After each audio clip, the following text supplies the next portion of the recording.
Welcome to our deep dive into the lexical structure of JavaScript, which is essentially the set of elementary rules specifying how you write programs in this language. Think of this not merely as learning syntax, but as mastering the grammar and orthography required to communicate with the JavaScript engine. Before we can construct complex logic, algorithms, or interactive applications, we must understand the lowest level rules of the text itself. In this session, we will explore the critical distinction between uppercase and lowercase interpretations, the proper usage of comments to document your intent, and the precise definition of literals and identifiers.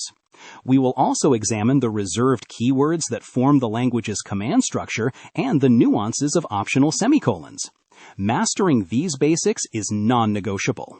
Without this foundation, even the most brilliant logic will fail to execute because the parser will simply reject your code structure as invalid. The first and perhaps most vital rule to internalize is that JavaScript is strictly case-sensitive. This means that the language treats uppercase and lowercase letters as completely distinct symbols. For example, a variable named keyword is fundamentally different from one named keyword starting with a capital letter. To the computer, they are as different as apple and orange. You must be incredibly consistent with your capitalization, as this is a common source of bugs for beginners. Conversely, the language is extremely forgiving when it comes to whitespace. Spaces, tabs, and new lines are generally ignored by the interpreter, serving only to separate tokens. This gives you tremendous freedom to format your code in a way that maximizes readability for human eyes. Whether you use indentation, extra lines for clarity, or compact spacing, the machine executes it exactly the same way, provided the tokens themselves remain intact and distinct. While source code is processed by machines, it is inevitably maintained, debugged, and expanded by human developers, making the ability to leave notes essential. JavaScript provides two specific, distinct styles of comments that the engine completely strips out before execution. The first style is the single-line comment, initiated by two forward slashes. Everything following these characters on that specific line is invisible to the interpreter. For more extensive explanations or documentation headers, we use the multi-line comment, wrapped between a forward slash asterisk and an asterisk slash. It is critical to understand that these tools are not just for disabling code, but for explaining the why behind your logic. However, a word of caution. You cannot nest multi-line comments inside one another. Attempting to do so will cause the parser to misinterpret the closing tag of the inner comment as the end of the outer one, leading to immediate syntax errors. In the realm of programming, we often discuss variables and complex data structures, but at the bedrock of everything lie literals. A literal is a data value that appears directly and explicitly in your program code, rather than being computed or referenced. When you type the number 12, the text string hello world enclosed in quotes, or the Boolean value true, you are using literals. These are the raw atoms of information. They are the fixed values that the program processes. It is important to distinguish these from identifiers. A literal is the actual data itself, whereas an identifier is just a container name. We also have the specific literal null, which represents the intentional absence of any object value. Understanding literals is crucial because they are the building blocks you will pass into functions, assign to variables, and compare against one another to drive the logic and flow of your entire application. An identifier is simply the technical term for a name you assign to a constant, variable, property, function, or class in your code. While JavaScript allows for a great deal of creativity in naming, there are rigid syntactic rules you must follow to avoid errors. An identifier must strictly begin with a letter, an underscore, or a $sign. It can never, under any circumstances, begin with a digit. Once the first character is established, you are free to include digits, letters, or underscores in the subsequent positions. This rule exists to help the parser easily distinguish between a number literal and a variable name. If you attempt to create a variable starting with a number, the engine will fail to parse it, halting execution immediately.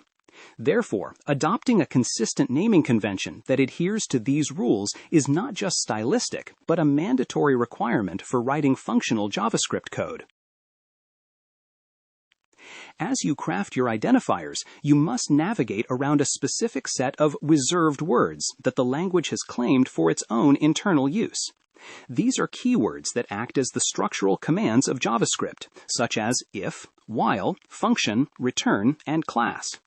Because these words instruct the browser on how to execute logic, you are strictly forbidden from using them as names for your variables or functions. If you were to name a variable class, for instance, the parser would become confused, expecting the definition of an object blueprint rather than a storage container.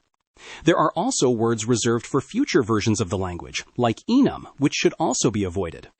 While you do not need to memorize every single reserved word instantly, you must develop an intuition for them. Using these keywords inappropriately is a frequent source of frustration, as it results in immediate and sometimes confusing syntax errors. JavaScript was designed from the ground up to be a language for the global World Wide Web, and as such, it fully supports the Unicode character set. This means that your identifiers are not limited to the standard English alphabet. You can technically utilize mathematical symbols, Greek letters, or even emojis to name your variables. This capability is powerful for internationalization, allowing developers to write code in their native languages. However, this flexibility comes with significant responsibility. You must be wary of Unicode normalization, where different character sequences can look visually identical but possess different underlying binary encodings. For example, an accented character can be represented as a single code point or as a combination of a letter and an accent mark. To the JavaScript engine, these are not the same variable, which can lead to incredibly subtle and difficult to trace bugs if you are not consistent. In JavaScript, the semicolon serves as the punctuation mark that signifies the end of a statement, much like a period in a sentence. Unique to this language is a mechanism called automatic semicolon insertion, where the interpreter attempts to fix your code by injecting missing semicolons at line breaks. While this sounds helpful, it can be a treacherous trap for the unwary. The most infamous example is the return statement. If you place a line break immediately after the word return, the engine assumes the statement is complete and inserts a semicolon, causing your function to return undefined instead of the intended value on the next line. Furthermore, if you begin a line with a parenthesis or a bracket, it might be interpreted as a continuation of the previous line. To maintain total control and avoid these silent errors, the best practice is to explicitly write your semicolons rather than relying on the engine to guess your intent.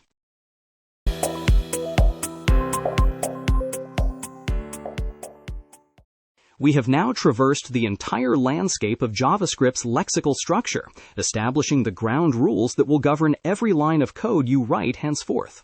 We have defined the strict necessity of case sensitivity and the flexibility of whitespace. We have explored how to document your work using comments and identified the atomic units of data known as literals.